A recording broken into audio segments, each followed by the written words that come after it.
Yan, magandang gabi po, Saudi Arabia at magandang gabi, araw o madaling araw po dyan sa Pilipinas mga ka-viewers.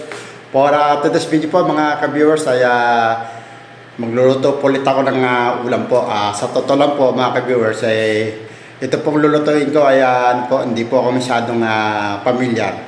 Kasi po hindi po ako mahilig sa chicken curry. Kaya ito po ang ating pong iluluto po ngayon para meron lang po tayo may upload. To all my subscriber po and to all my viewers, shoutout po sa ingat at sana po ay nasa mabuti po kayong kalagayan. Kaya wag na po natin ito patagalin, punta na po tayo sa kusina para po may luto ko na po ang aking pong ulamin po for tonight. Ano po ang mga sangkap na gagamitin ko mga ka-viewers?